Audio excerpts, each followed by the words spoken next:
When you heard that this was happening, that Brittany was on a plane, what went through your head right away?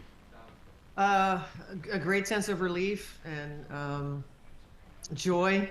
I was actually en route to drop my son off at school, and I had got a call from my wife. I was just around the corner, so I thought I had forgotten something, forgot maybe his backpack or something, and she started yelling, "Brittany's free! Brittany's free! She's on a plane. She's coming home!" And so it was just, I mean, super overwhelming. Where you just go, "Oh my gosh!"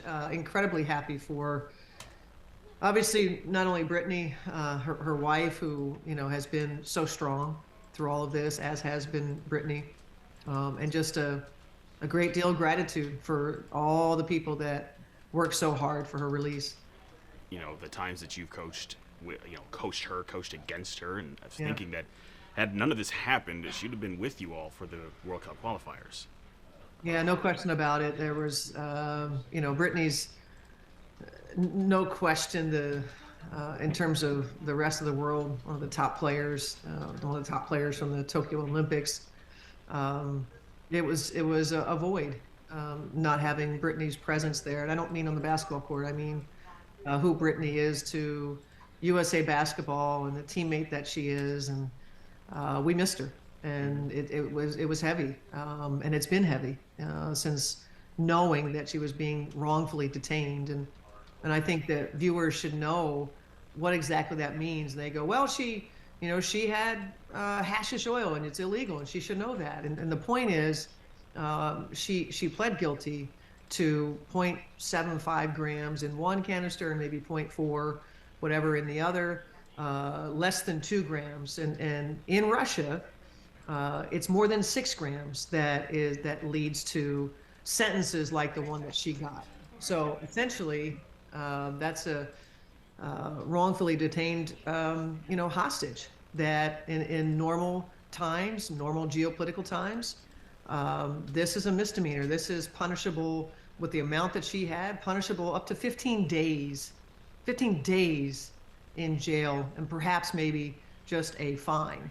And so a 9-year sentence for this is the reason why she was classified as wrongfully detained.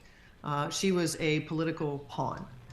And we are thrilled that President Biden and his administration, there were so many people involved, on the ground, so to speak, to be able to achieve this victory for Brittany, the entire WNBA, Black women, gay women, was massive.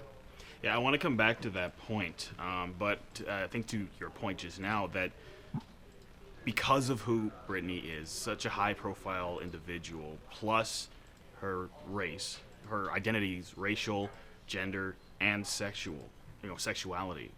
These all are such big points when we think about, what she's gone through, why she's gone through it, and what Russia's doing. It's such a huge social implication across the board with this. Yeah, and it was, I do believe, President Biden and his team recognize those things. So, we cannot allow a Black woman, a gay woman, a woman, to be treated in this way. And so I don't know a lot about the prisoner swap, as far as I only know what I've read. I do know that it was an incredibly difficult negotiation with the leader of Russia, who, as you can imagine, it doesn't seem there's a lot of rational behavior when it comes to these sort of things. I give President Biden and his team all the credit that they deserve in recognizing that what Brittany, she's an icon, and if this was a male professional athlete of her stature, that this would have probably not lasted more than 290 days. I do give President Biden credit for achieving the negotiation that was able to bring her home. Yes. And as far as players who would see this and think, well, part of my basketball career is I'm going to probably want to, or even maybe need to play in other leagues, maybe to supplement income. I mean, first and foremost. Yeah. Does this change the way that current or future players may consider how they go about this? I think it would be difficult for it not to be a consideration at this point. Geopolitical concerns everywhere should be top of mind for anyone traveling abroad, let alone mostly Black females. Um, to be gay in Russia, we need to be more aware. And so I think there has to be some level of pause, extra consideration. Does it mean that they won't play in places maybe that have different cultures in terms? I don't know. There'll be individual decisions.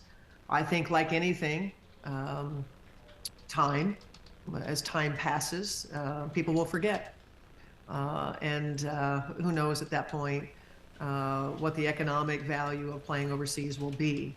But I think that this would absolutely give them pause. Yeah. At this point, though, up to now, what do you all tell players or teach them about or warn them about as they try to make these decisions for themselves? Well, there's oftentimes the WNBA coaches aren't involved in the decisions. This is mostly driven by agencies. We often learn after the fact where someone has signed. I know that I've encouraged, especially our younger players, like a Nafisa Collier, to sort of share with us what the vision is of where they want to go overseas and try to work through any concerns that we have. It could be the club itself, it could be a country, it could be the geopolitical climate, but we try to foster that communication so that we can at least talk about possibilities and let them make their own decision, of course. Yeah, the effects that the advocacy, I think, had on all of this. I think that so many voices were heard so loudly around all of this. I think is probably something that we can't even overlook. No, and I think it's probably one of the biggest takeaways from this. The WNBA and its players learned a few years ago the collective power of their voices, and this might be the best work that the players have unified around and committed to bring a sister home from being detained in a Russian penal colony. We've impacted voting. We've impacted social justice issues. This impact, the collective voices, the way that they unified around their sister, was incredibly inspiring. And it's consistent with the ways that the players have recognized their leadership has value. And it's, for me, to watch it is incredibly moving. To see this, obviously anticipate her landing, soon. Yeah. What else do our viewers really need to understand, about this, not just the isolated incident, but what it means broadly as we kind of move forward from it? Again, I think understanding Britney's situation for what it really is. In other words, there's a part of the population that thinks she broke the law, so she deserves the punishment. I think taking moments to educate ourselves about the cases and what's really going on. I think really being mindful of Britney's coming home, but we have too many that are still abroad, being detained, and some wrongfully detained. Those Americans are just as important.